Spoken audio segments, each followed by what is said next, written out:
Understood. Thank you for letting me know. A nice background. Very nice background, Mr. Mayor.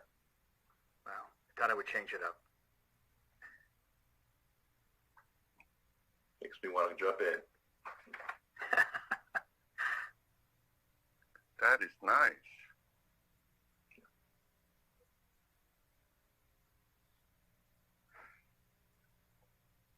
City Clerk, you let me know when we're ready.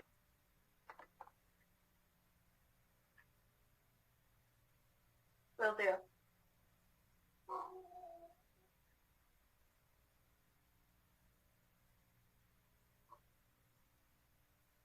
Okay, Mayor, we are ready. Thank you very much. Good evening, everyone, and thank you for your patience. We had a special meeting of the City Council that was at 5, and it ran a couple minutes over. So we do apologize, but we do want to go ahead this evening and call the regular City Council meeting of October the 26th, 7 o'clock to order. And I would ask our City Clerk if we could take roll, please. Councilmember Hamilton? Hi. Here. Sorry. Councilmember Mason? Here. Councilmember Salazar? Here. Vice Mayor Marty Medina? Here. Mayor Rico Medina? Here. And I appreciate, and our Vice Mayor was kind enough and will be kind enough to lead us in the pledge this evening. Absolutely. I pledge allegiance to the flag of the United States of America and to the republic for which it stands, one nation, under God, indivisible, with liberty and justice for all.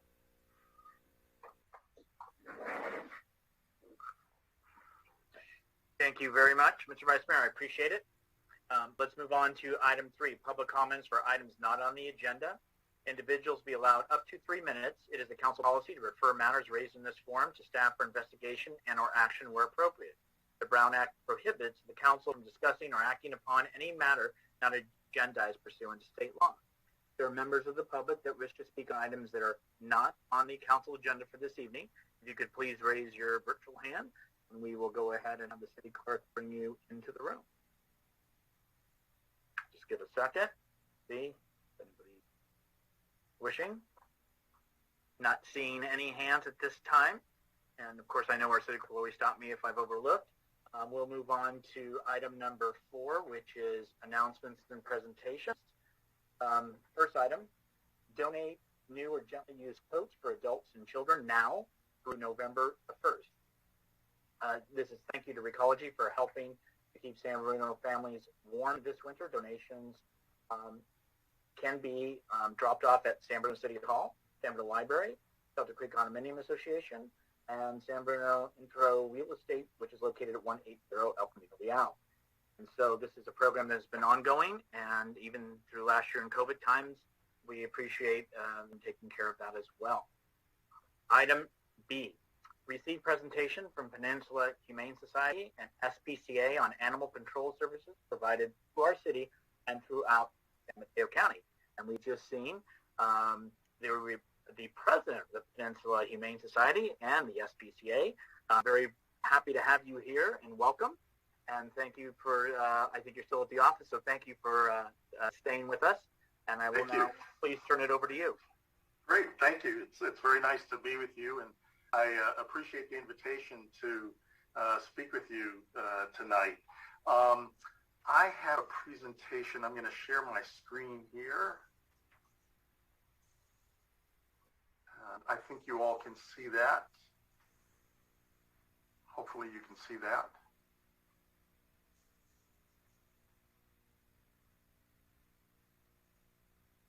Are you able to see my screen? Yeah, that's good.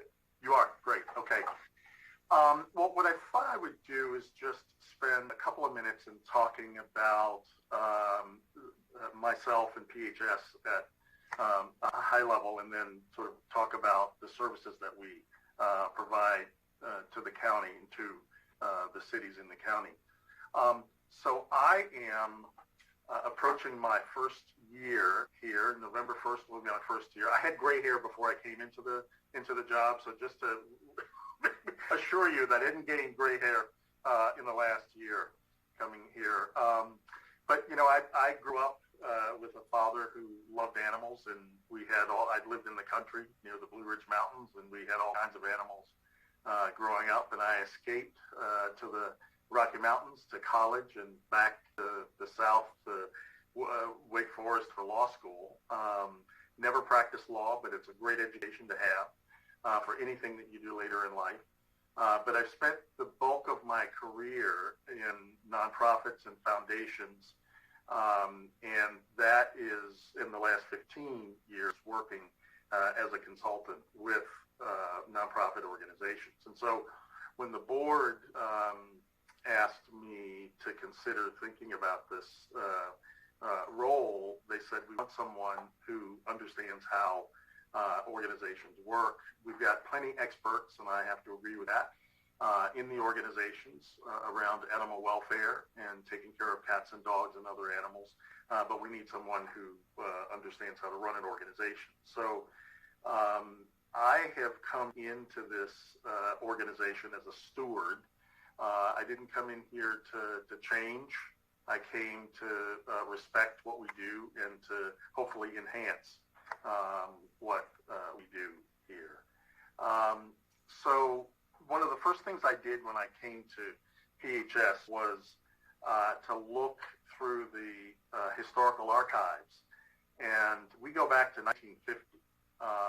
And I read every article that was written about PHS and the work that PHS has done over the years. And we are deeply rooted in this community. The old building, I'm sure that some of you went into that building or passed by the old building at Coyote Point before the new one was built. That was built in 1952. It was state-of-the-art in 1952. But over the 65 or so years that it was standing, it had become fairly unusable for our services. And so we're grateful to have a new building, a relatively new building that we moved into in March of 2020. So we are the local organization that takes care of all the animals in this community. And so I say that we are the community's partner in caring for the animals that come into our shelter. 3 locations, Coyote Point Shelter, and I would invite all of you to come.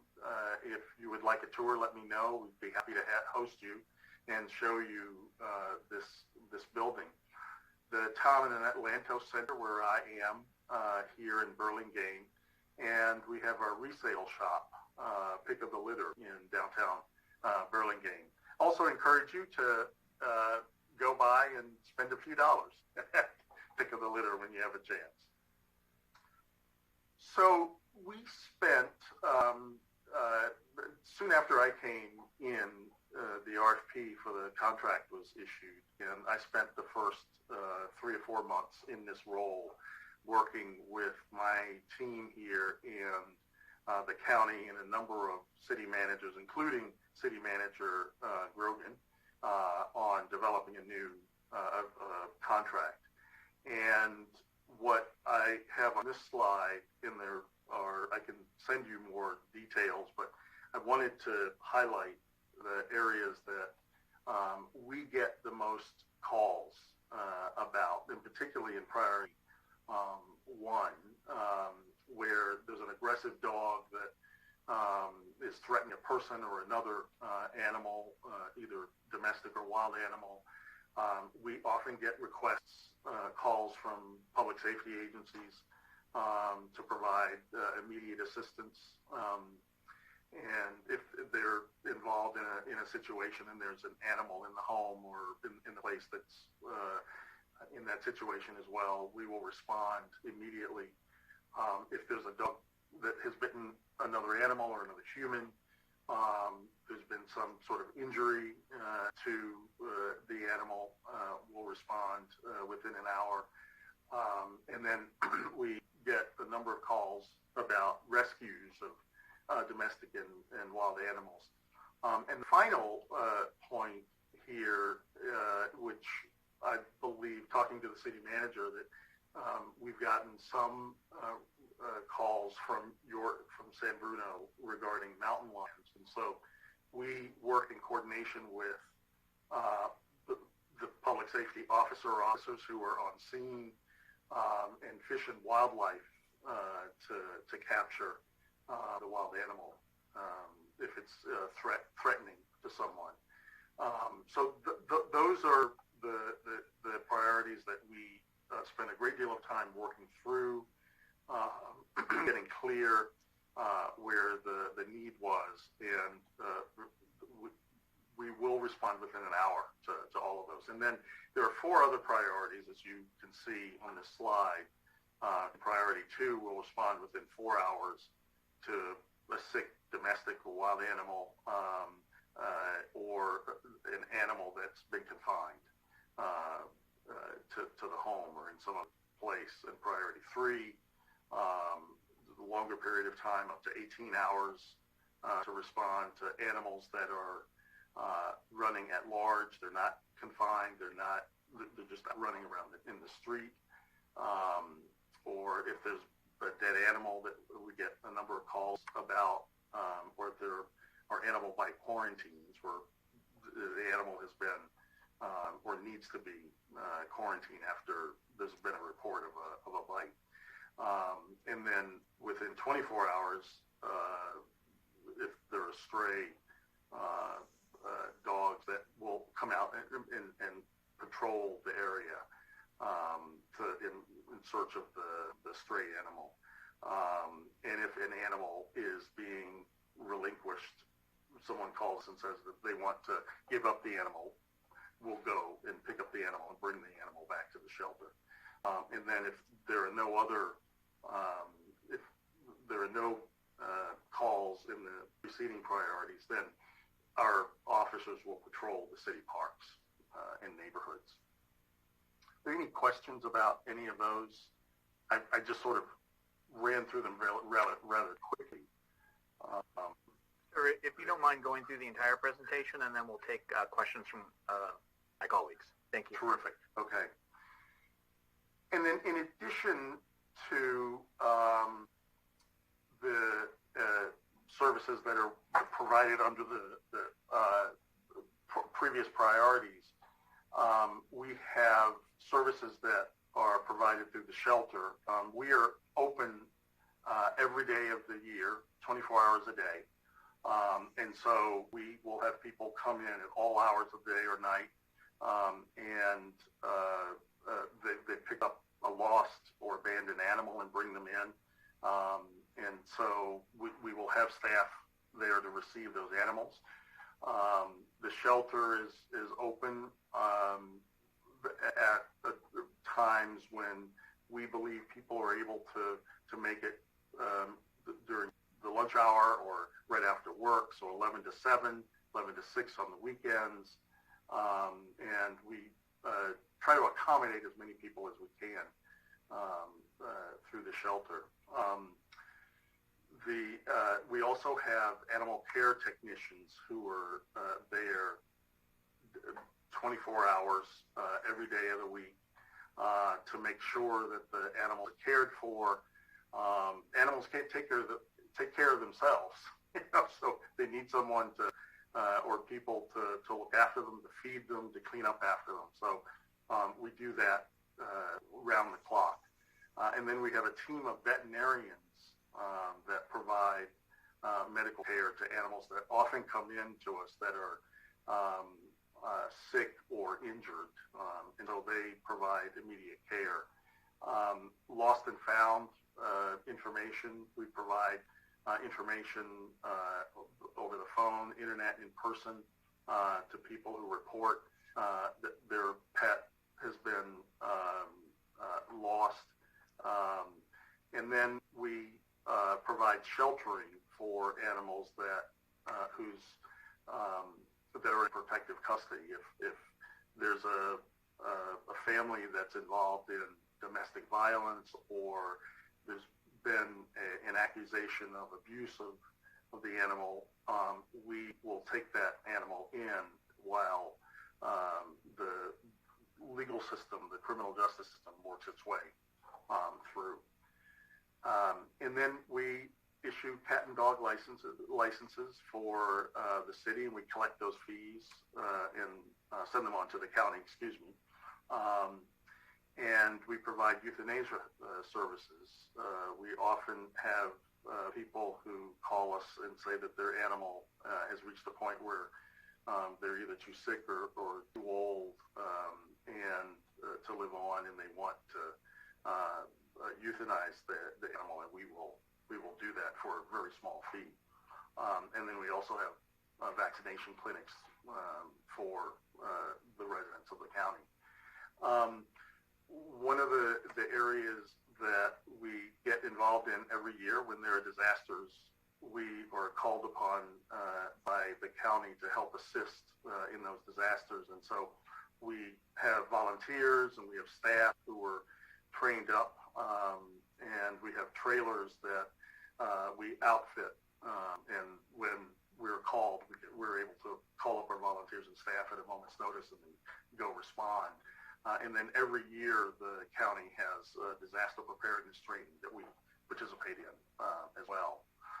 In addition to these, the services provided under the Animal Services Agreement, I wanted to just highlight some of the services that our donors provide that complement the services through the contract. So we have humane investigators. We conduct hundreds of investigations throughout the year, and often many of those are forwarded on to the district attorney's office for prosecution. Here at the Lantos Center, we have a team of adoption counselors, and this is where adoptions take place.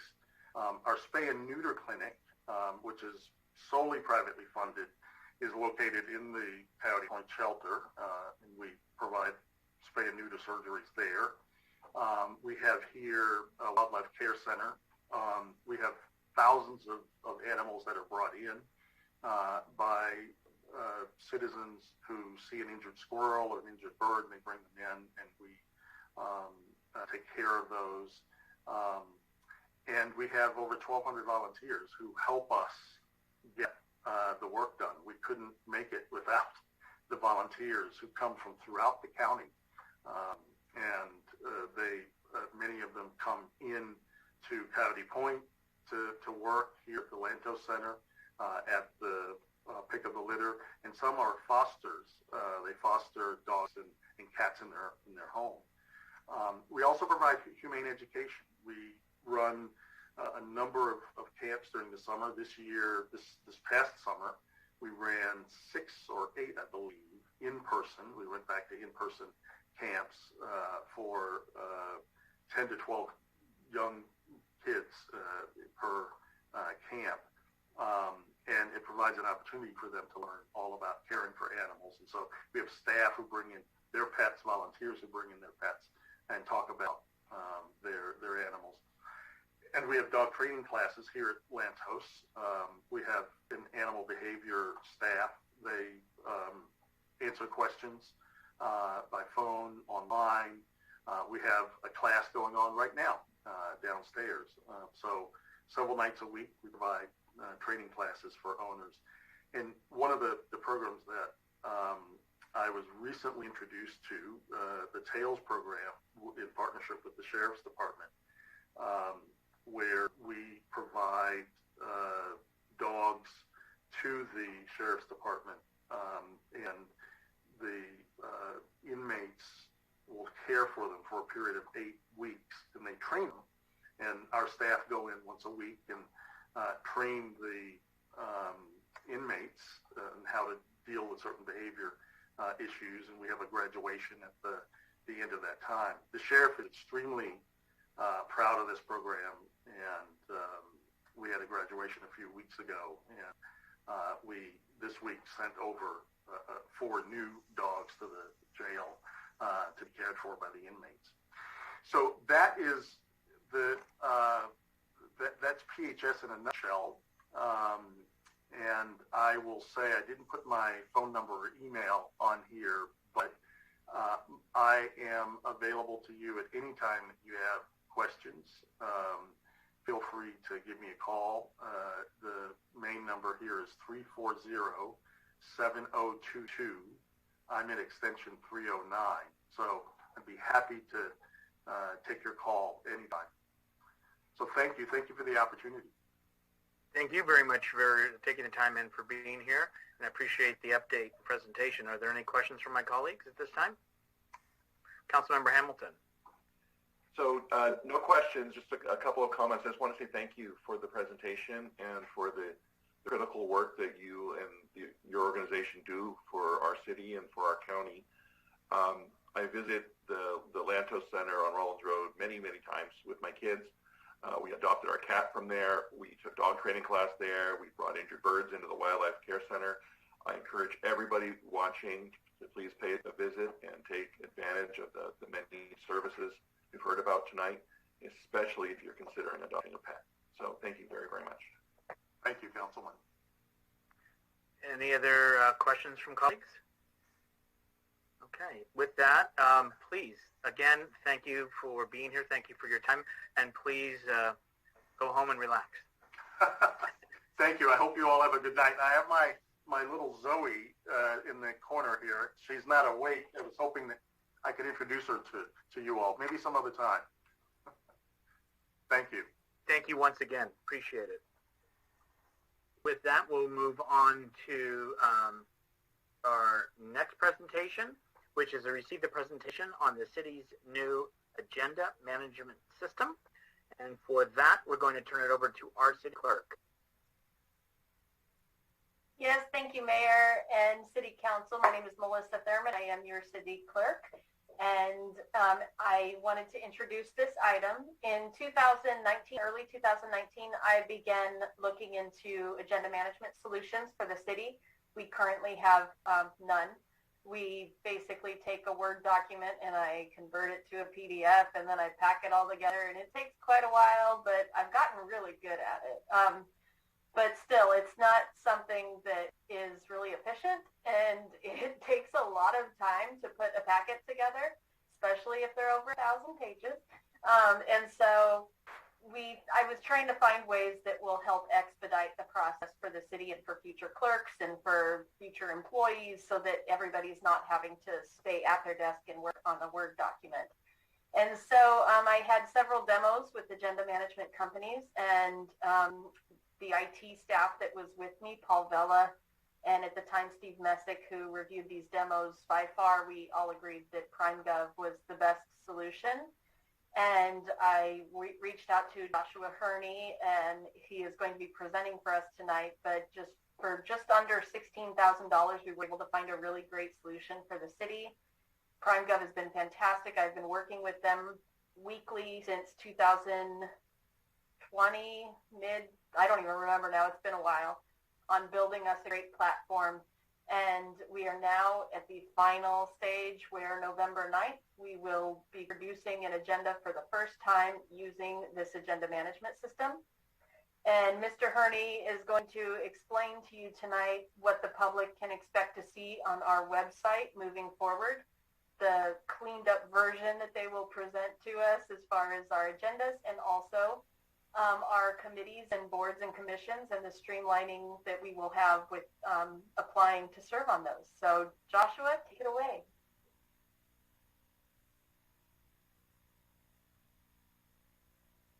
Thank you, Melissa. Thank you, Council. Really honored to be here. I live over in Alameda, so practically a neighbor to,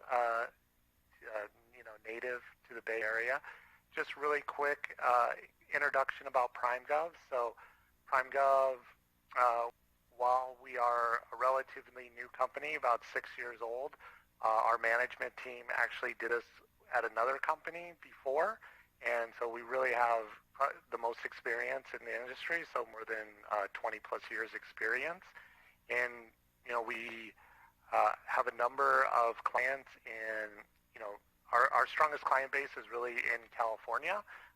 We have quite a few clients here in the Bay Area, San Mateo, and in the Peninsula in particular. So City of San Mateo, Santa Clara County, Atherton recently signed up with us, and so really excited to have San Bruno. And essentially what we've done is we've created a one-stop shop for the public to find both information about your meetings, such as agendas, videos, that sort of thing, but then also about committees, committee members, and I'm going to show you that here in just one second. The idea behind this really, and Melissa's really been a champion with this, also she's president of the California Clerks Association, so really I'd like to give my hats off to Melissa because she's really a leader in this area, is not only making the information available to the public, but making it available to them in an easy-to-find way, and then increasing accessibility. And so I'm going to show you some of that here.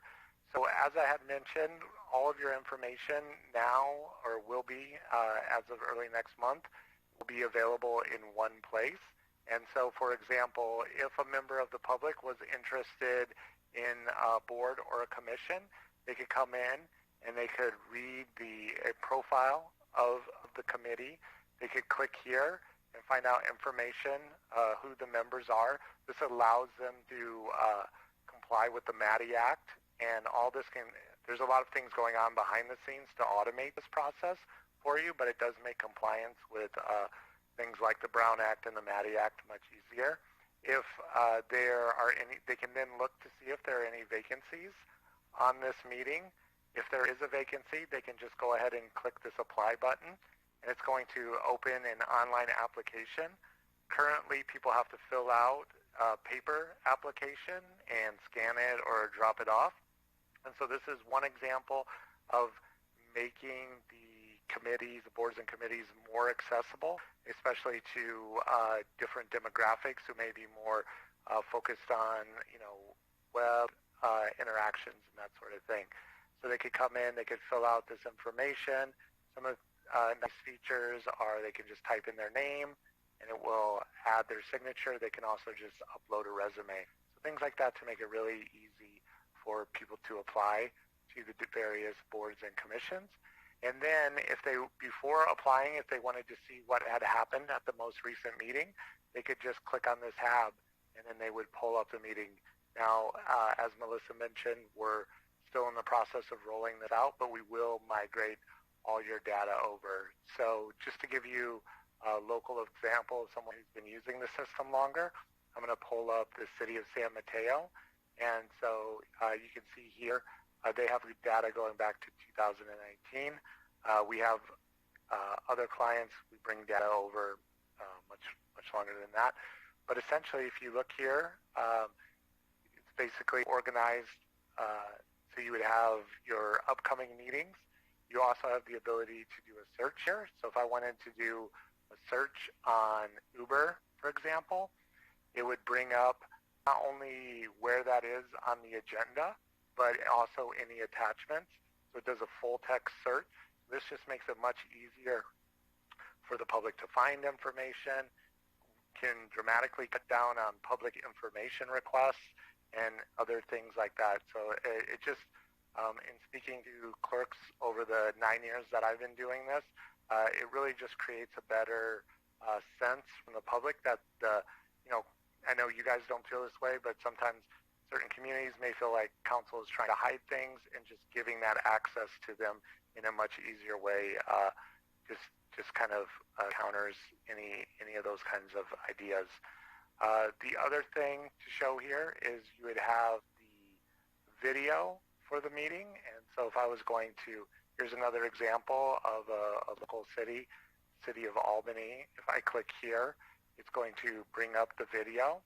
And as the meeting is going, the members of the public can scroll along on the agenda and see the video right here. And so that makes it really nice. This could be during a live, or they can come in and see the archives afterwards. You'll notice that we use YouTube. I know that's a small local company for you, and so we really leverage that relationship there. And a couple other things to show that I think are pretty great. So we also have this integration with Google Translate, and what this allows you to do is essentially translate the agenda into 104 different languages automatically. Now, of course, I'm going to translate this into Korean. Of course, it's not 100% perfect, but I think it does a lot in terms of opening up accessibility to different populations. And then one last feature that I wanted to show, because of our integration with YouTube, we also have the ability to timestamp. And what that will allow people to do is basically jump around. So you can see if I click this button here, it jumps to, let's see. I had this sitting up here for a while. I probably should have hit refresh first. But it will jump basically to this point in the video. So if I scroll down to another point and hit that button here, let me just hit refresh. So you can see here, if I click in on this button here, it's going to go ahead and jump to an hour and 35 minutes into the meeting.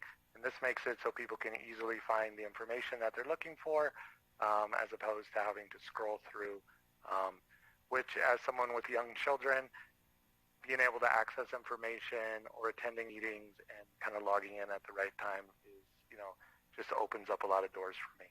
And so that's pretty much everything I wanted to cover today. Happy to answer any questions. Thank you very much. Appreciate it, and thank you for your presentation. And questions from colleagues? Vice Mayor Medina. Thank you, Mr. Mayor. It's actually a comment. Just wanted to thank our city clerk. This has been a long time. I understand she's been working on this, and it's great to see it finally here, and this product looks fantastic. So I look forward to supporting this. Thank you. I think it's already been supported. It's here. Councilmember Mason. Yeah, I just wanted to thank the city clerk as well. Years ago, I put PDFs for books, and it is painful. And thank you for doing it all these years. And I'm sure you're really excited about this. So I definitely don't want to prolong your excitement and your time. I did just have one quick question, which I love the look back. And so I'm just curious, is the look back period just starting when we start the program, or is there a look back period that is going to go beyond the initiation date of this new program? Yeah, Melissa, can you remind me how? I'm sorry, is the look back the archived agendas? Is that? Yeah, bring the data. Okay. The archive, the archive. Yeah. Is it going to start when we begin using the software program, or is it going to start? Is it going to have previous meetings? So we are migrating. As well. With Prime Gov, we are migrating 2 years worth of agendas and packets. So January 2019 to present day, and then. Just so you all know, we are also at the same time this is happening, we are undergoing a website conversion to a new vendor there. And so the website vendor will be bringing over, I think they have the ability to bring over something like 14 years worth of data. However, I don't think we have all of that electronically currently. So whatever we have on the web now, we will have the website vendor bring over if it doesn't already exist on the Prime Gov side. So we will at least have 2 years worth of data brought over from Prime Gov, and then anything extra on our website, the website vendor will produce in December of this year. So very soon. Thank you, and thank you for keeping this item at the top of your list. Thanks. I'm not changing it.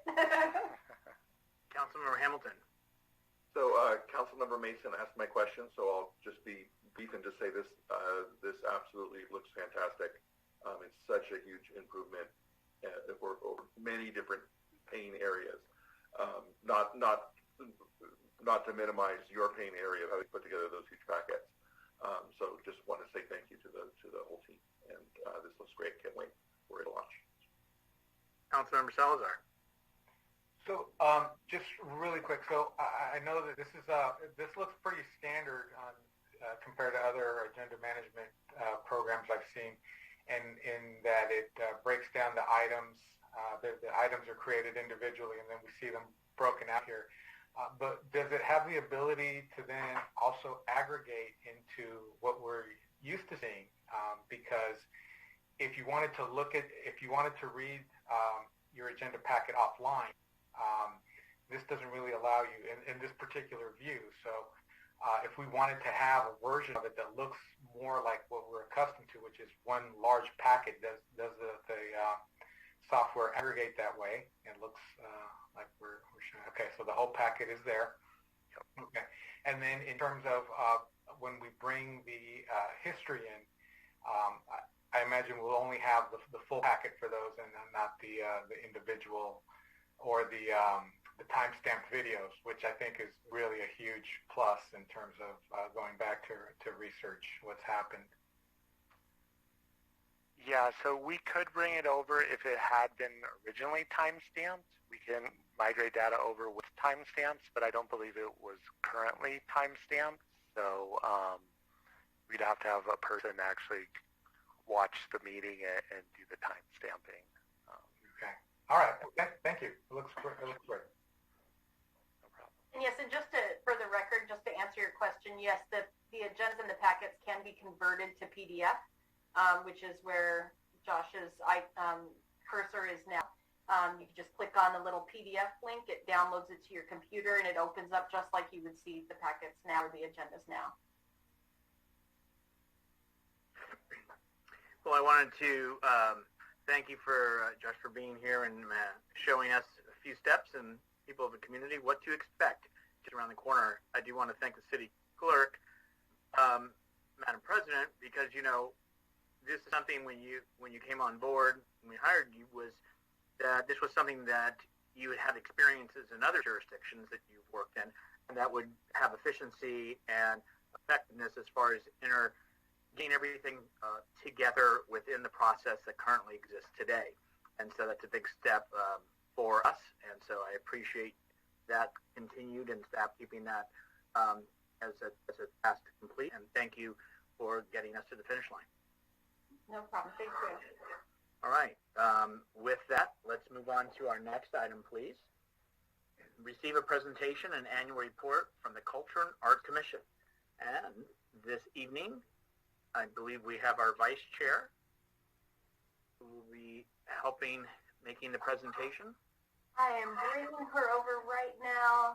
You? I'm getting a little error here, so I'm just trying to bring her over. I'm also going to bring over Staff Liaison Tim Wallace.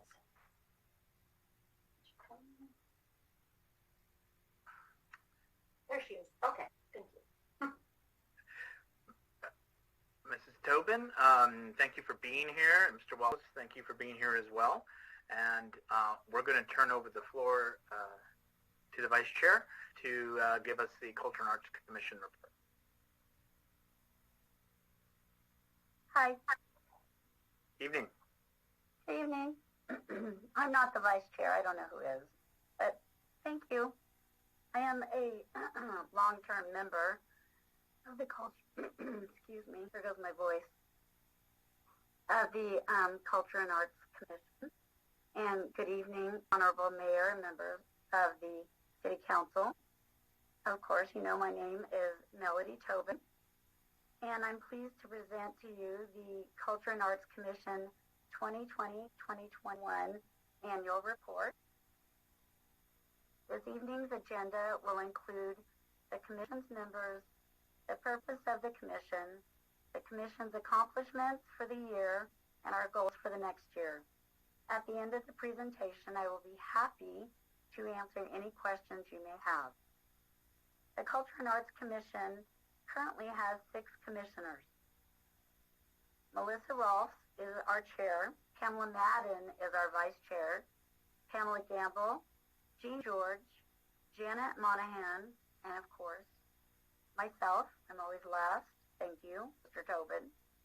Our City Council liaison is Tom Hamilton, and our email address, if you would ever like to contact us, is cultureandarts@sanbruno.ca.gov. The Commission is responsible for promoting artistic development of the community, preserving San Bruno's diverse cultural heritage, acquiring and maintaining public art, sponsoring programs and events that enhance quality of life, improving the image and character of the community. The Commission achieved a number of accomplishments this year.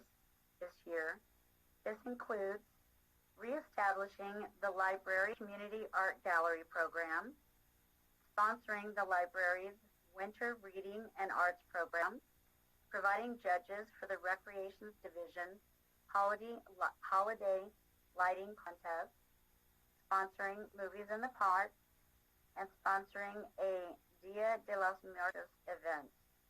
Now we'll look at these accomplishments in a little more detail.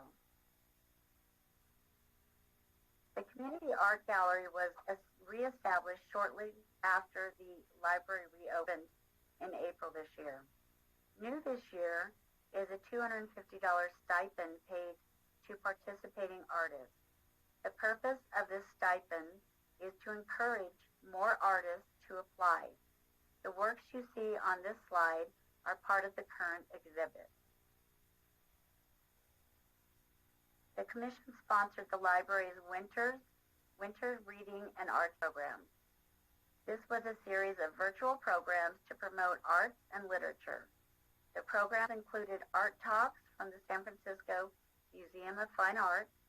In addition, there was a marionette performance by Fratello Marionettes, a traditional dance and music of Mexico performances by Cascada de Flores, a jazz concert by the Dave Rocha Trio, and a take-home collaborative art project of which you're seeing one of the entries on the slide.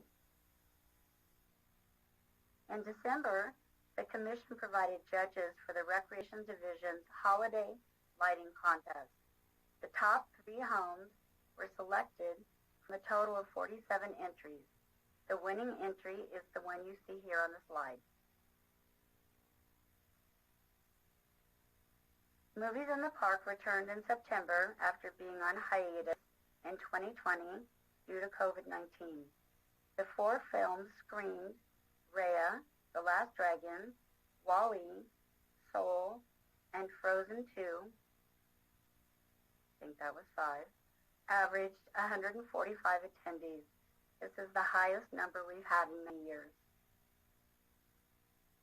Just last Wednesday, the Commission sponsored Dia de los Muertos event at the Senior Center, produced by library staff and community volunteers. Library staff have conducted a Dia de los Muertos event at the library for many years. This year, the event was expanded by moving it to the Senior Center and hiring a traditional mariachi band to provide musical entertainment. The Commission is very proud to have sponsored this significant cultural event. The Commission has a number of goals for 2021-2022. The City Art Fund currently has a balance of $358,164.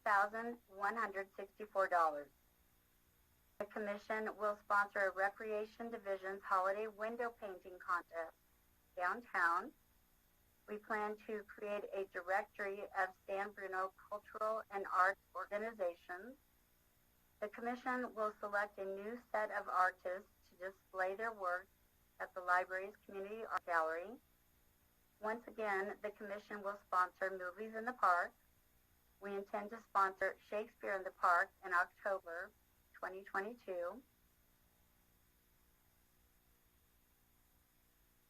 We also intend to sponsor a children's art project for the Community Day in the Park. And finally, the Commission plans to sponsor more cultural events such as Dia de los Muertos, Chinese New Year, and Black History Month. Finally, I want to take a moment to recognize Judy Puccini, who passed away in July.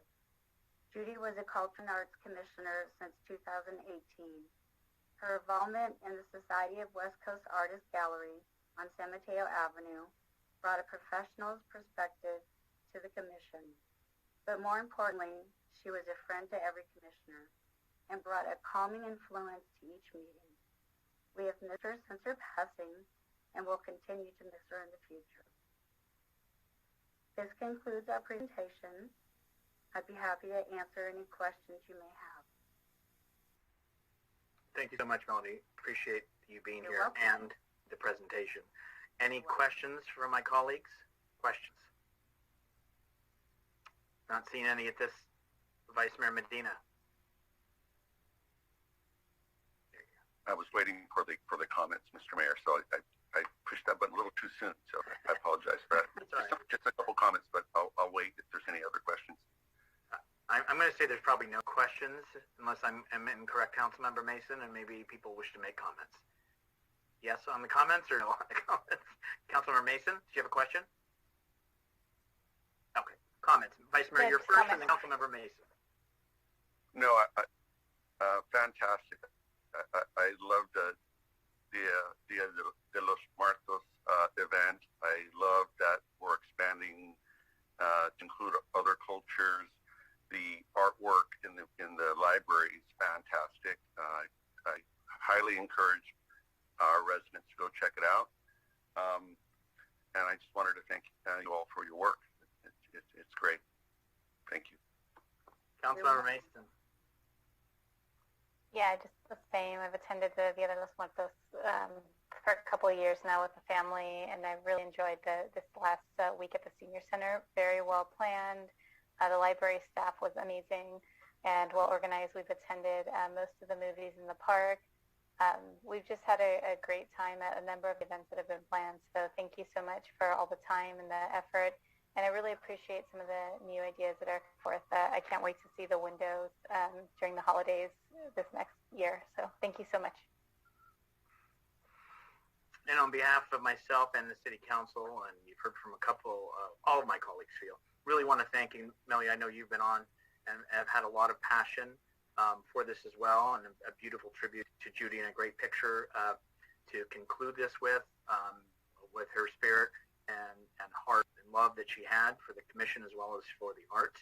And I have been around in this community like yourself and can go back to a time where it didn't exist or a funding mechanism didn't exist. And that's thanks to Council Member, former Vice Mayor Irene O'Connell.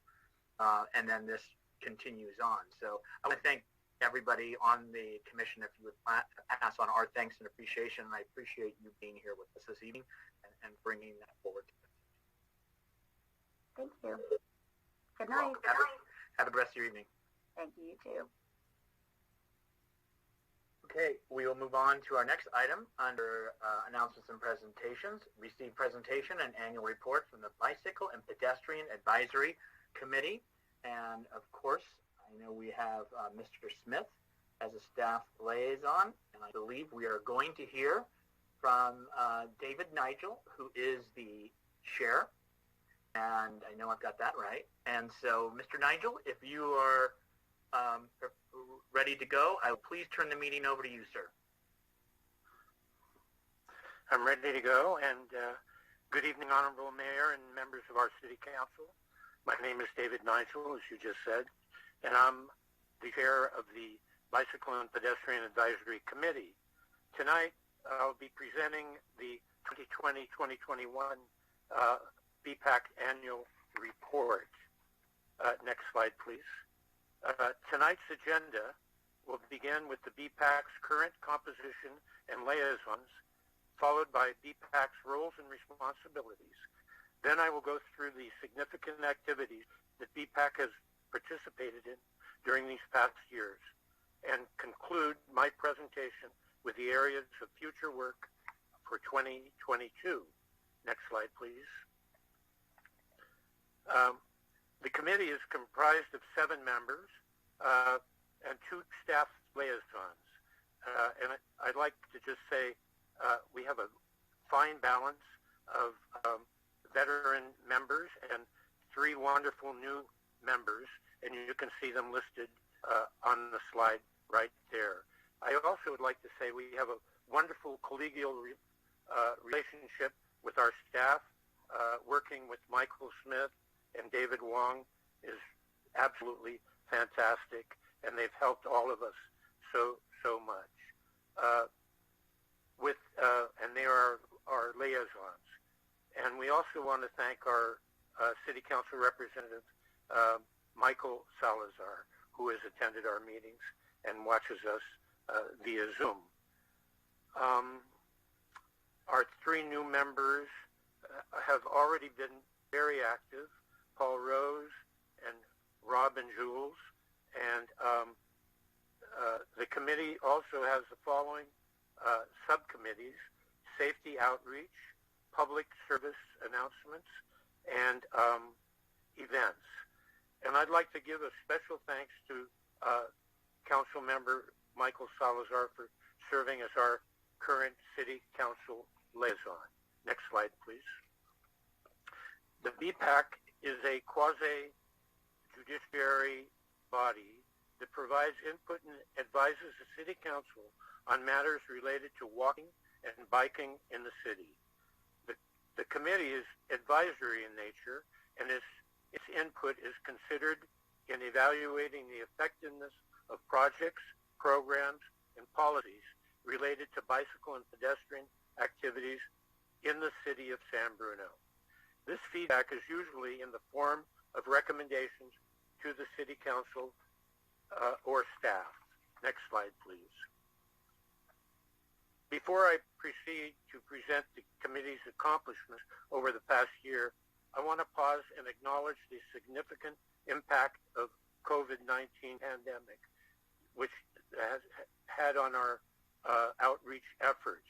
During the pandemic, committee members were unable to perform the type of community outreach we are used to doing.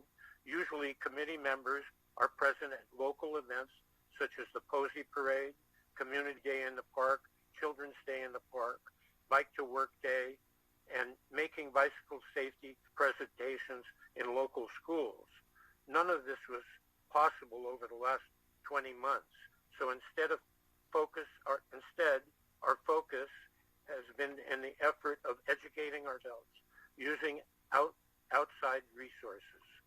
Taking that into consideration, in November 2020, the our fire marshal, gave a presentation to the committee on vegetation clearing efforts in Crestmore Canyon.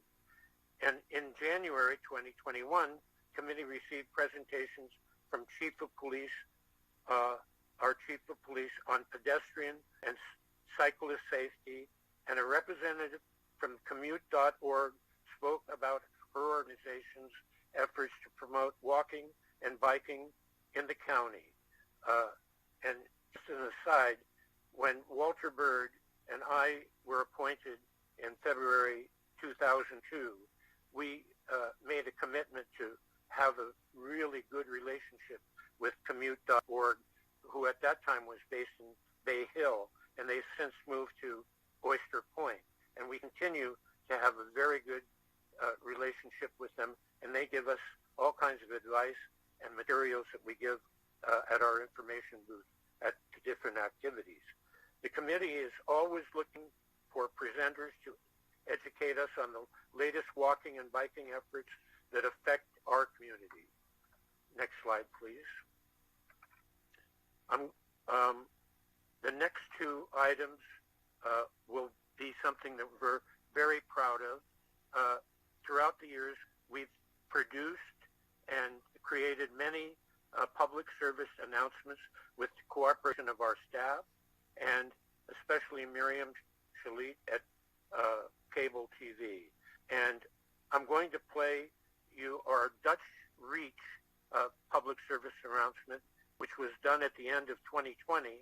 And the Dutch Reach is a method of opening your car door in a manner that allows you to see oncoming cyclists from the rear, avoiding a collision. So if we could have that video now.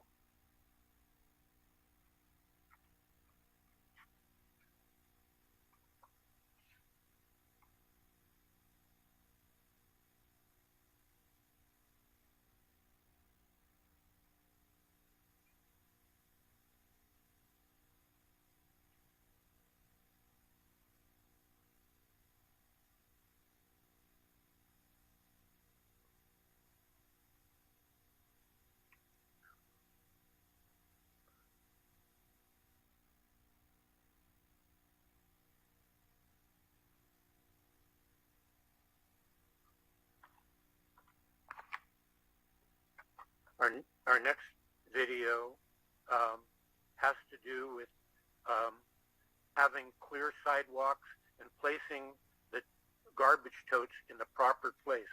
This was done by Gus Sinks, our Vice Chair, and Paul Rose, and the staff.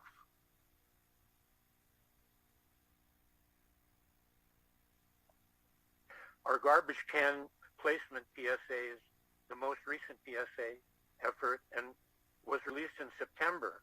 Our goal is to address the issue of blocked sidewalks, especially for those members of the community who are mobility impaired. And this was done in front of Gus Sink's home.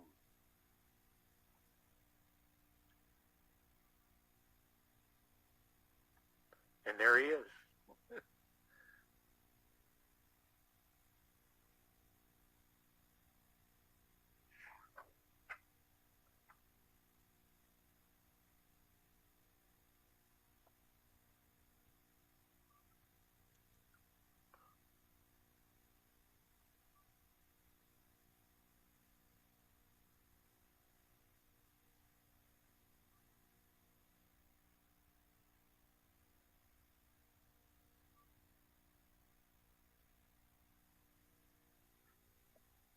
In addition to those that I thanked earlier, we'd also like to recognize Recology for their cooperation in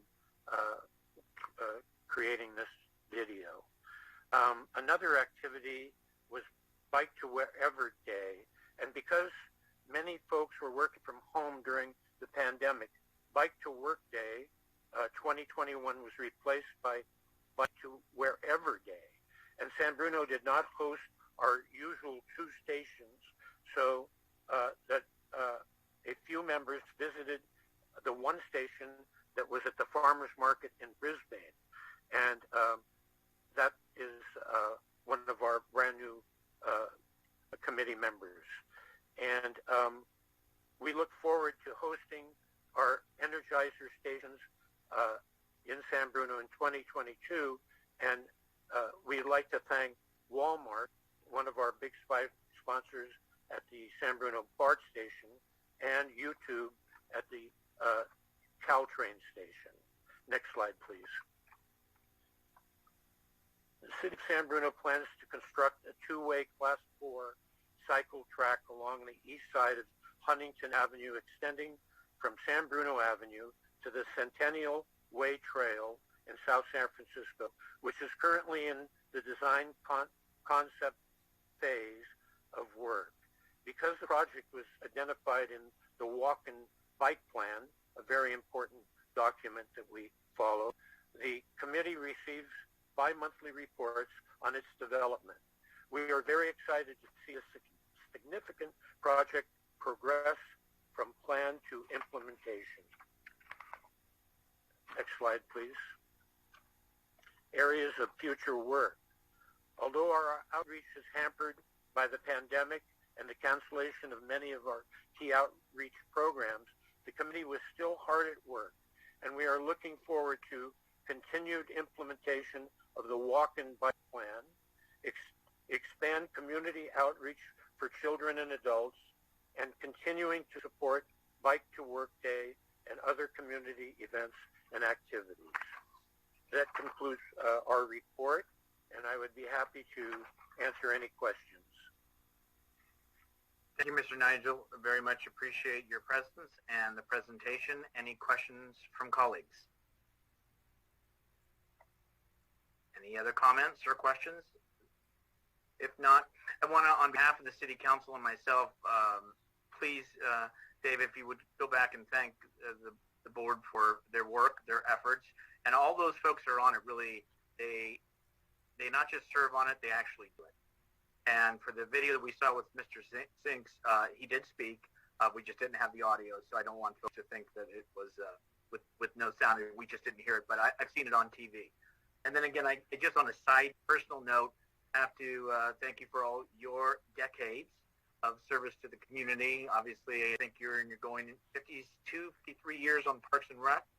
And so very much always have appreciated all of your passion and dedication to this community with whatever group you serve with. Thank you for those kind words. I really appreciate it. And I will convey to the committee the accolades that you just mentioned. Thank you again, and thanks for your patience. And you and Rose, enjoy the rest of your evening. Thank you. All right. I just wanted to, it's not on the agenda, but want to just mention one thing. I think I'd be remiss. I'd asked for it to be on the agenda. And this was just a quick, on the community cleanup day that was held on Saturday. But still waiting for the finalization of the weights on the paints and electronics. So at the November 9th meeting, there will be a very detailed report on the success. But just as a caveat to it, keep in mind when we did this last time, it was a total of 264 cars. And on this Saturday, and with thanks to no rain during the event, we had 439 vehicles that went through that facility. And I think based on what it's being said, one of the main contributors was the utility notification in English and Spanish that they have contributed to that increase. And so we appreciate everybody's patience. And also, very much thanks to all the volunteers that stayed longer. And of course, it was steady pace with no breaks. So it is appreciated. With that, I want to move on to consent calendar. All items are considered routine or implemented in an earlier council action and may be enacted by one motion. There will be no separate discussion unless otherwise requested. Are there any items under consent that folks want to pull for a separate vote? Seeing none, are there any items that folks wish to pull for a comment or a question? Vice Mayor. Yes, Mr. Mayor, a brief comment on 5G and 5H. G and H. Yes, G sir. and H? Two? Thank you. Thanks. Anyone else? Okay. See now, let's go to item G, and that was adopt a resolution approving the design and authorizing the city manager to execute a construction contract with JJR Construction, the Sidewalk Repair Program. Vice Mayor. Yes, thank you, Mr. Mayor. Sidewalk Repair Program, it's always a great thing to have. I wanted to note that $225,000 for Measure G is being applied to this project. So I think that's important to note. My question for staff would be, this is an opportunity for residents to participate in the program based on the staff report, and my interest is how do we advise our residents of the program, and what are the particulars on the cost? If you can share those, please. City Manager. Yeah, through the mayor, can I have interim public works director Haywan Ritchie address the question? Absolutely. Interim Director, Ms. Ritchie. Good evening, Honorable Mayor, Council members, Haywan Ritchie. The item before you tonight is the sidewalk item. As we receive concerns from residents through various means, whether they be public, San Bruno responds, or phone calls about concerns about trip and fall hazards. We contact the homeowner, and if they wish to participate in the program, we advise them that they are able. If you recall last year, the prices did come in high, and so unfortunately we had to go back and repackage the project and re-advertise again. And so those neighbors who we had on record, we contacted them again for the interest in participating in the program, and we contact them again in their interest and are working with them. That's wonderful. The start date here is anticipated in January, and is there any time available for other residents to add on to this program? Potentially. I do know in the interim that we have received, so this project is not just sidewalk repair, but also includes ADA curb ramps. And so I do know that there have been some additional requests, and we do want to prioritize those ADA ramps with the contingency that we have. And so if there is additional opportunity, it may be possible if it's early enough. We just want to make sure that those homeowners who want to participate, of course, get their projects in. Any contingencies associated with that get addressed.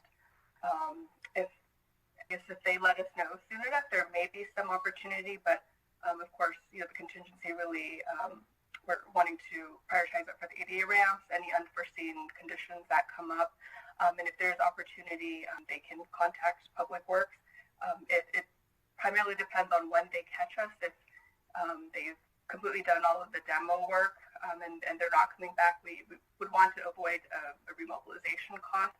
And so if there is interest, we would just want homeowners to contact us early. If not, this is a continuing program. And for those locations where we know that there were trip and fall hazards, we have contacted the homeowners proactively.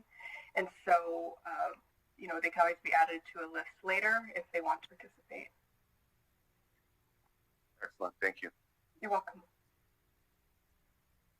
Any other questions from colleagues on item G? So let's move on to item H, adopt a resolution approving the design, authorizing the city manager to execute a construction contract with Groundwater Construction Group, the senior center parking lot overlay, and a trash enclosure project. Thank you, Mr. Mayor. As many of us probably know, this is a concern of our seniors at Senior Center and how they've been waiting for this. And I think this is great. I wanted to thank staff for being able to squeeze this in.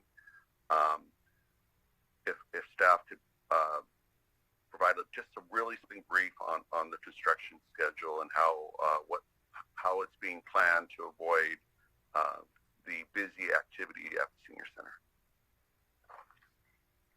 Yes, we will work with the park staff in their programming.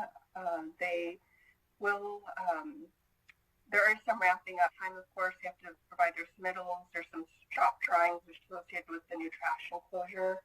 And so we could time when we provide the notice to proceed with collaboration with parks. We have already discussed with some park staff regarding accommodating entrance, and so that there's still access to the Senior Center. There will be, within the contract documents themselves, we indicated that access to the kitchen shall be maintained at all times. And then they shall also coordinate with city staff in order to provide accommodations to the Senior Center. So as if we're able to avoid known very heavy periods, then we can try to schedule that around with the notice to proceed. And then otherwise it would be, coordination and communication with the contractor. Excellent. Thank you very much. Any other questions from colleagues? I do have, just if you could, Ms. Ritchie, if you could just clarify for the viewing public, is these monies that are there, where they came from, or to pay for both projects?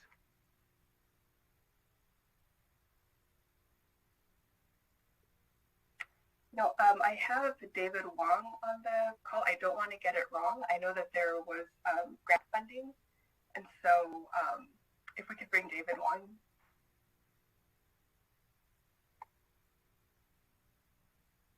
He should be coming in right now.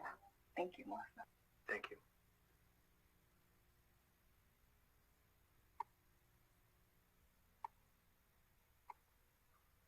Hi, good evening, members of the City Council. David Wong, Principal Engineer. To answer the question, the city was fortunate to get, for both the trash enclosure and the Senior Center parking lot, the Senior Center bequest funds.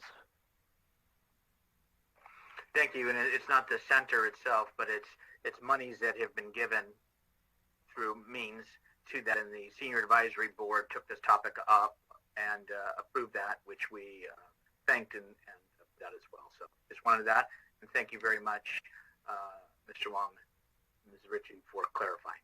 Any other comments or questions on H? Okay. Is there any actions on items that are, any action on consent, please? I'll make a motion to approve the consent calendar. I'll second. Motion made, seconded, Hamilton Salazar. Roll call, please. Councilmember Hamilton? Aye. Councilmember Mason? Aye. Councilmember Salazar? Aye. Vice Mayor Marty Medina? Aye. Mayor Rico Medina. Aye. Motion carried. Okay. I just, for my colleagues, we are going to have public hearing, and we're going to be taking both the items up together as one. And so what I'm going to suggest is, as well, it's still early enough. Okay, I was going to say take a break, but I think we can proceed. Is that okay with everybody, or? Because I know you guys, everybody came from a 5 o'clock through now. That's why I was wanting to ask. Okay. Yes, Vice Chair. No? Yes? If you wanted to take a 5-minute break, Okay. I'd be okay with it. Okay. All right. What we're going to do is at 8:12, we're going to take a 5-minute break and reconvene, and then we'll get into the conduct of business. Thank you, Vice Chair.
Got 1 more minute, Mr. Mayor.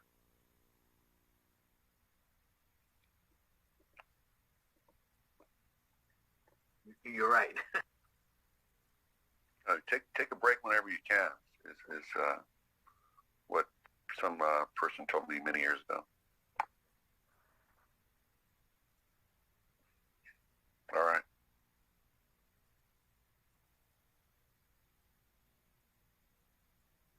Okay, I have us back at 8:17, and we'll go ahead and reconvene the San Bruno City Council meeting after having a 5-minute recess. And at this time, we are going to move to item 6, which is a public hearing. And City Clerk. Item 6A, hold a public hearing and adopt the following resolutions. Resolution 1. Resolution adopting the 2020 Urban Water Management Plan as required by the state's water code and instructing staff to submit the final 2020 Urban Water Management Plan to the Department of Water Resources. Resolution 2. Resolution adopting the City of San Bruno Water Shortage Contingency Plan update and instructing staff to submit as part of the final 2020 Urban Water Management Plan to the Department of Water Resources. Thank you for reading both of those, and I'm sorry, I should have seen this. Council Member Mason with us? Council, there we go. Okay, just wanted to make sure before we continue. We just read the items on the public hearing, and so now we're going to move it into for staff. And I can see Ms. Ritchie is going to help to lead us and has some support folks with her as well.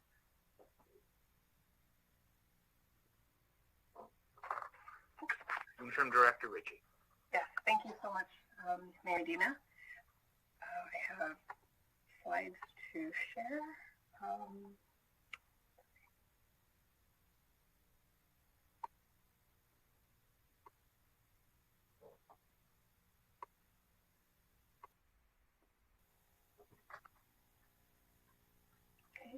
Thank you, Honorable Mayor, Council members, Haywan Ritchie, Interim Public Works Director.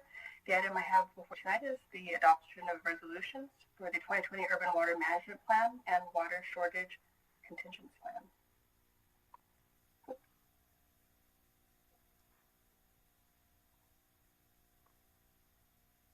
So every 5 years, the state requires urban water suppliers to update their urban water management plan and water shortage contingency plan.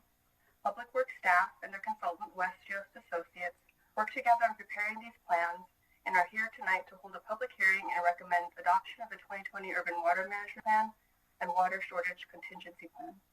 At this time, I would like to introduce our consultant, Amy Kwong, with West Jost Associates, who will be presenting a PowerPoint presentation of both plans. West Jost is the city's water engineering consultant. They have assisted the city with its updates to various water efforts such as Water Master Plan, running the city's hydraulic model to assess development impacts related to the water system and provide recommendations for any improvements that are needed associated with the development. And most recently, they assisted the city in preparing the water supply assessment for the Bay Hill specific plan. So without further ado, what I would like to do is turn this over to Amy.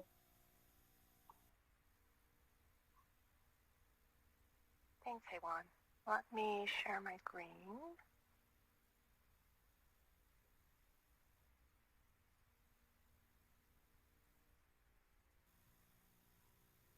Does everyone see my screen? Yes, we can.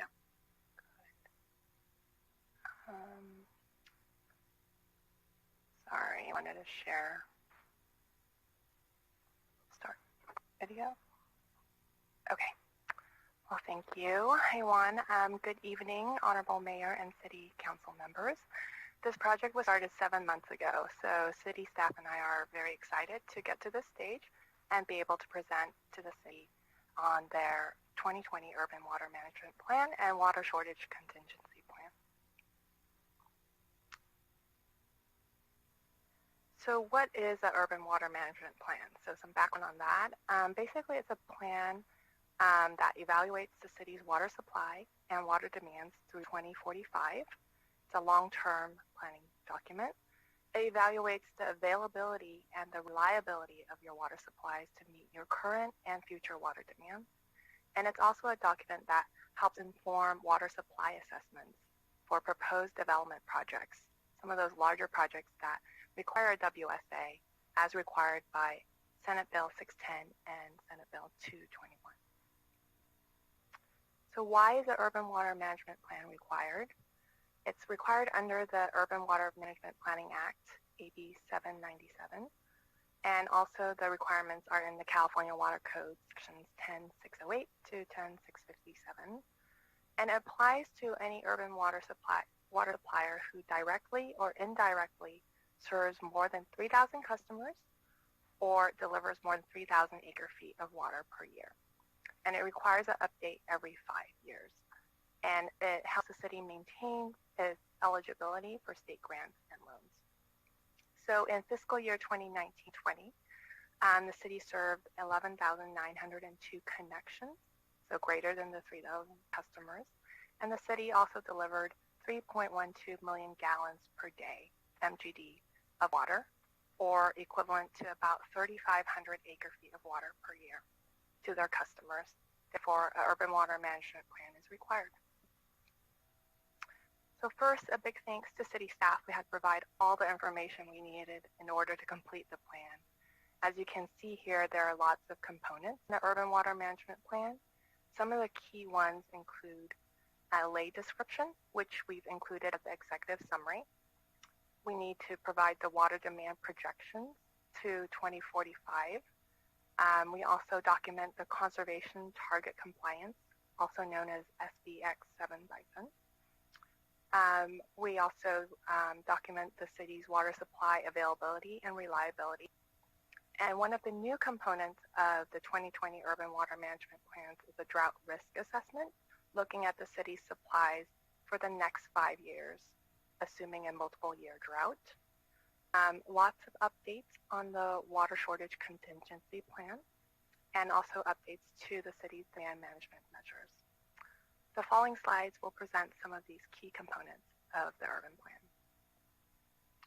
So diving into the Water Conservation Act of 2009, also known as SBX 77, as well as 20 by 2020, which is to achieve a 20% reduction in per capita water use statewide by 2020. So targets were set in 2010 urban water management plans, and it required suppliers to adopt per capita water use targets for 2015 and 2020. As you can see in the graph here, the target for the city for 2015 and 2020 is 124 gallons per capita per day. In 2015, the city averaged 71 GPCD, and then 2020, it's 69 GPCD. So the city has met both of their targets. So going into historical and projected water demands for the city, wanted to talk about the historical first. In 2015, the city used 3.14 MGD, and 5 years later, in 2020, the water use is almost the same at 3.12 MGD. Although there has been growth in the city, however, the continued conservation from your customers and as well as installation of newer fixtures that require less water has helped you maintain this lower level of water use. However, in the future, based on planned developments that are coming into the city, there will be growth projected. The assumption for build-out is 2040 for the city, and water demands are projected to increase to 4.78 million gallons per day by 2040. These projections are consistent with the city's water master plan that we're also updating. So going to projected water supplies. So in a normal water year, the city can receive up to 3.2 MGD of water from FPUC. It also receives 0.05 MGD of water from North Coast County Water District. It's a very small amount that supplies the Crystal Springs Terrace apartments. The supply is also from SFPUC, but it's just a different contract. The city also has groundwater supplies up to 2.1 MGD. So groundwater supplies is a really key component of the city's water supply portfolio because it really helps you, and especially the drought years when the reliability of SFPUC supplies decreased quite significantly. And this is because of the new constraint, the Bay Delta Plan Amendment. And basically the amendment requires additional flows in the San Joaquin River, and that reduces the amount of supply available to SFPUC during dry years. And the impacts are quite significant, like I mentioned. In multiple dry years, it can be more than a 50% cutback possible on your SFPUC supplies. And like I mentioned, this is where your groundwater supplies are really important to balance that reduction. I do want to note that the Bay Delta Plan Amendment comes with a lot of uncertainty right now. There are pending lawsuits, and then a lot of efforts to have the State Water Resources Control Board adopt the voluntary agreement to reduce the amount of unimpaired flows that needs to go to the San Joaquin River. And going to the water shortage contingency plan, this is important because, as you can see, with reduction in supplies, the city needs to have a plan to prepare and respond to water shortages. And the water shortage contingency plan can be used for foreseeable events such as drought or unforeseeable emergencies. We have prepared it as an appendix to the urban water management plan so that it may be updated independently depending on conditions as they change, and which is also why we recommend to adopt it as a separate resolution. We've made updates to the plan so that it conforms to the state standard water shortage stages. There's now 6 standard stages, and one of the stages needs to address a supply reduction greater than 50%. And there's also new requirements for annual water supply and demand assessments. So in summary, what does the urban water management plan say about supplies through 2045? So the urban plan demonstrates that supplies can meet your existing and projected water demands during your normal years through 2045.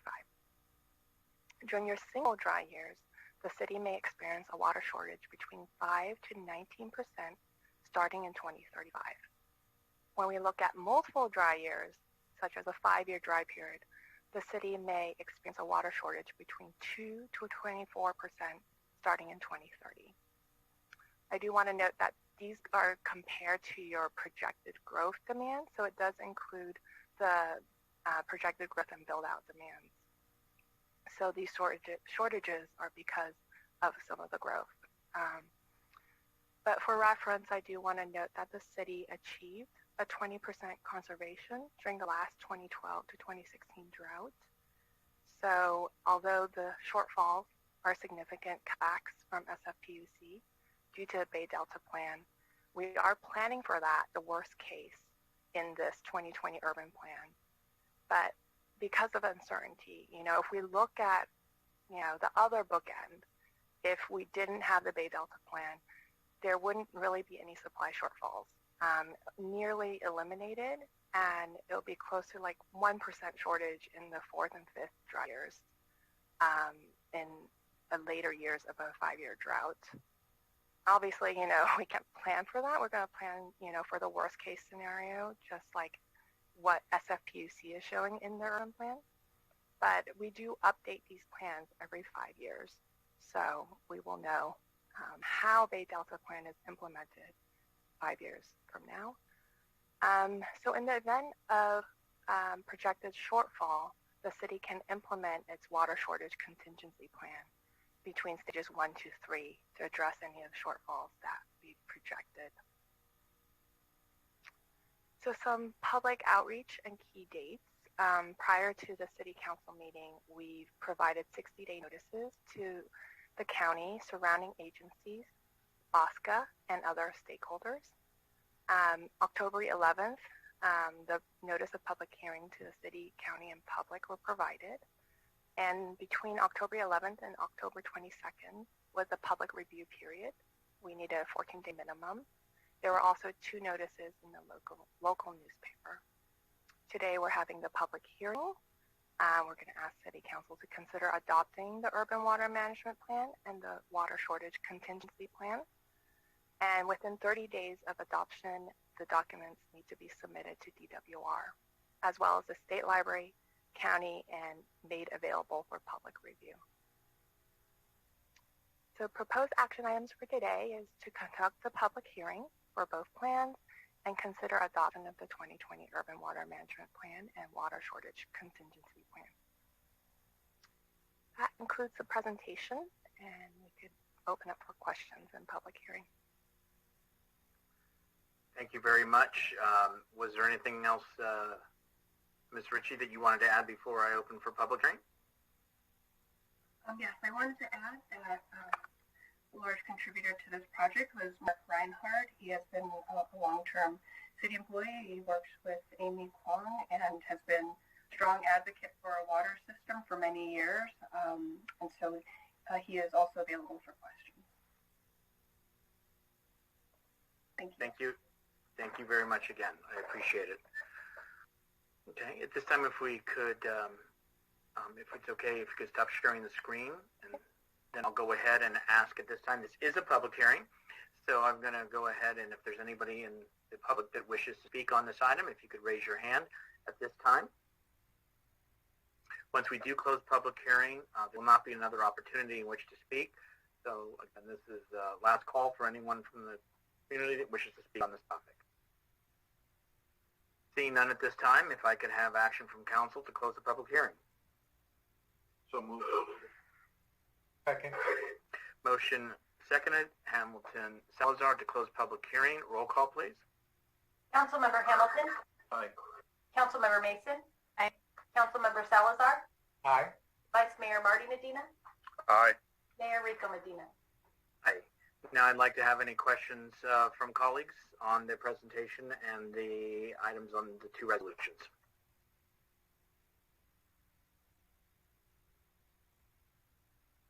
If there are no questions at this time on those two items, Vice Mayor Medina. Thank you, Mr. Mayor and staff, for the presentation. I guess what I hear most as we proceed with development in San Bruno is, do we have enough water now? Will we have enough water to handle these projects, and especially within a drought?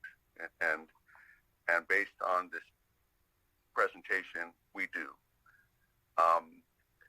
My question is, on the projected growth in our city, how inclusive is that? Is that with the Trans-Corridor Plan? Is it the additional 3,300 units that are identified in our regional housing? I was wondering if staff could just touch upon that for a little bit. Yes, I can answer to that. This plan is for build out for 2045, and so it does project into the future. It includes the transit corridors plan, other development that is anticipated in the region for San Bruno, as well as the Bay Hill specific plan that is inclusive of those projections. Great. And just a little clarification. So we currently have enough water from the SFPUC, and in the event that we did get that significant haircut of 50%, we are allowed to pump up to 2 million gallons of water so that we have enough water to meet our demand. Is that accurate? I may ask. Yeah, I can help. Yes, it's up to 2.1 MGD. Okay. So we are well within comfort to have enough water. Yet that doesn't mean that we should be wasteful. And with all the, as you showed in that first graph, from 2015 to 2020, we've actually seen a reduction in our water usage per person. That's correct. Okay. Those are my questions. Thank you very much. Okay. seeing no other hands at this time, there's two resolutions that need to be taken separately. Is there any action on the first resolution? Chair, please go ahead, Mike. You guys can switch. no, go ahead, Tom. Go ahead. You take it. Okay. I'd like to make a motion to introduce the resolution adopting the 2020 Urban Water Management Plan as required by the state's water code and instructing staff to submit the final 2020 Urban Water Management Plan to the Department of Water Resources. And I'll second that motion. Hamilton Salazar, motion second. Roll call, please. Okay, but we have a Hamilton Salazar night going forward. Councilmember Hamilton. Aye. Councilmember Mason. Aye. Councilmember Salazar. Aye. Vice Mayor Marty Medina. Aye. Mayor Rico Medina. Aye. Motion carries. And we do have a second resolution. Any introductions from... Let's continue the trend. All right, go ahead. Really? Okay. Yes, Salazar. I would like to make a motion to introduce the resolution adopting the City of San Bruno Water Shortage Contingency Plan update and instructing staff to submit as part of the final 2020 Urban Water Management Plan to the Department of Water Resources. And I will second that motion. I'm making my minutes easy. Motion made and second. Hamilton Salazar, roll call, please. Councilmember Hamilton. Aye. Councilmember Mason. Aye. Councilmember Salazar. Aye. Vice Mayor Marty Medina. Aye. Mayor Rico Medina. Aye. Motion carries. Thank you, everyone. Thank you, staff, and Mr. Reinhardt. Wanted to acknowledge that he was here as well through the presentations as far as staff and answering questions that are available. Thank you. Next, we're going to move on to item number 7, which is comments from council members. This first one is from myself, and what it is it's I'm sure we read in the Daily Journal, for the city of San Mateo had been looking into speed limits at schools, and Menlo Park has already done something. The county has some stipulations in certain areas. This is something that, as we all know, I mean, when we take our driver's tests and all that, alleys, we're at 15, blind intersections, 100 feet are 15, near railroad tracks, 100 feet are 15, right? So those are already existing currently. And my belief is that for the public and private schools that we should, from K through 12, look into that. And there's new state law that's changed, and it's very clear of what is okay and what is not. And I think not only does it set, hopefully in a community, if this were something that's plausible and the council supports, would have consistency, right? I just know I'm near a school, it's not 25, it's 15. I know when St. Robert's came up, they have a crosswalk. And because the cars were right there at the crosswalk, child could not be seen as they came out into the street. So back then I had brought forward, and the council said, well, let's, during school terms, broaden that so that there is a broader space. I think, as we know, it doesn't take much time to have a tragic accident or incident occur. I know there is no state law as far as the senior center for it being other than 25, my knowledge, or what I could find. However, I think once we're looking at one element, we have one senior center at a very busy intersection. I would just like to have that looked at simultaneously. Again, there may not be anything that can be done, but I think it's deserving for our youth and our mature population to at least look at possibilities of protecting and having consistency. So that's my thought and suggestion, and so I open it to my colleagues to see if there's any support.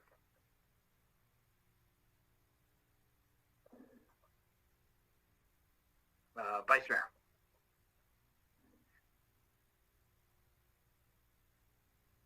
There it is. Yes, thank you, Mr. Mayor. I saw that newspaper article, and I've heard of the various complaints at our schools of traffic concerns and observed them myself. So if we can look into that, would be great. And I look forward to hearing about that. So thank you for bringing this up. Thank you, Vice Mayor. Councilmember Hamilton. I am also supportive of this. I think it's a great idea for us to look into this and hope to make some improvements around our schools and near the senior center. And I also thank you for bringing this forward. Thank you. Councilmember. Councilmember Mason. Yeah, I think I'm glad you brought this forth, and I know we live right next to Parkside, and it is every morning getting out of our driveway is an interesting experience, and making sure our kids don't run in the street. I will say that at our elementary school, the liaison was there recently, and I think traffic definitely improved. So in speaking with the city manager after the article came out, I think that the city may already be working on this. And so if they are, just keep going. And if they're not, then I support starting it. But my understanding is that the city is already working on this with the police department, and we'll be reaching out to the school district. So thank you. Councilmember Salazar. I just wanted to add, I mean, I agree that lower speeds are definitely safer, but I think we also have a large issue with enforcement, and I don't know that lowering it necessarily makes it any more enforceable or increases our ability to enforce it. So, I think hand in hand with this, we do need to look at our ability to enforce even the existing limits in all of the areas. To be honest, when we have speeding everywhere, not just, I know it's especially dangerous near schools where kids tend to dart in and out of cars. But it's a problem everywhere. And I also wanted to make sure that, whatever process we follow here, we are following the established protocols and making sure that these items are vetted by engineering and they find their way to the TSPC before going anywhere. So that's it for me.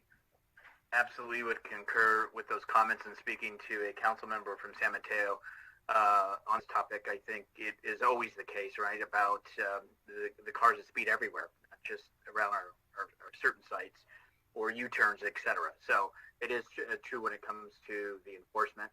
I know one of the City of San Mateo's relevance to go forward was, again, just trying to put that into people's minds, that it's trying to get the mindset from 25 to 15 and as just a factor of consistency and safety.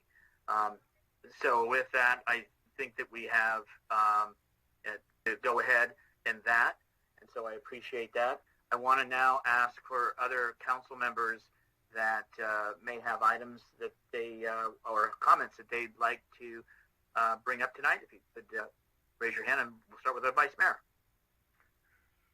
Yes, thank you, Mr. Mayor. Two quick things. Tomorrow from 2 to 4 p.m., Second Harvest will be providing groceries to those in need at 350 3rd Avenue. That's Bel Air. If anyone has any time to also volunteer, we look like we may be a little short. So if you have some time and you want to help your community, please show up at 1:30 and at Bel Air Elementary School. We normally get around 200 cars of people that are in need of groceries. The second thing is I wanted to also thank everyone involved with the community cleanup drop-off at the Church of Latter-day Saints this Saturday. I know some people were waiting a long time, but it was a lot of cars, set a record. And if I can take this time just to remind everyone, you can call Recology to get your free pickup at your door, at the curb, right? So make sure you get two free pickups a year. And I can tell you, it was amazing. I called and they picked up my water heater, my used up water heater. So be sure to do that, and you won't have to wait in line at any of our cleanups in the future. Thank you. Any other comments from council members? I'm not seeing any other hands up. Okay. As we adjourn this evening, I wanted to go ahead and adjourn in the memory of Sophia Melendez. And I think some of you may know the family and Alex, who is our former Park and Recreation Commissioner. She was 39 years old, way too young, and passed. a graduate of Cappuccino and has lived most of her life in San Bruno. She was the older sister to Alex Vanessa.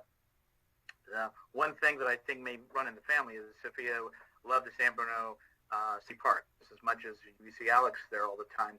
Loved the Posey Parade, the Easter egg hunt, their recreational activities.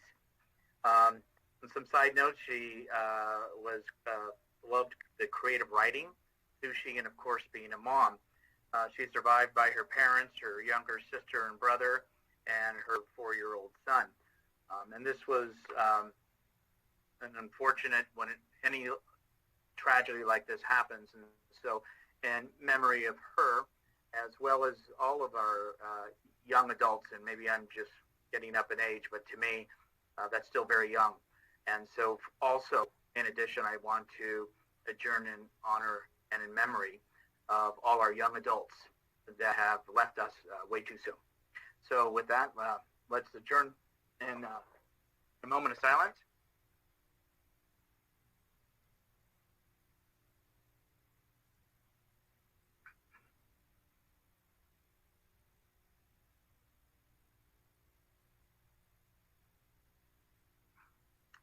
Thank you, Council. Now we'll go ahead and adjourn this meeting to the next regular City Council meeting, which will be held November the 9th at 7 p.m. Everyone enjoy the rest of your evening, your week, and have a safe and happy Halloween.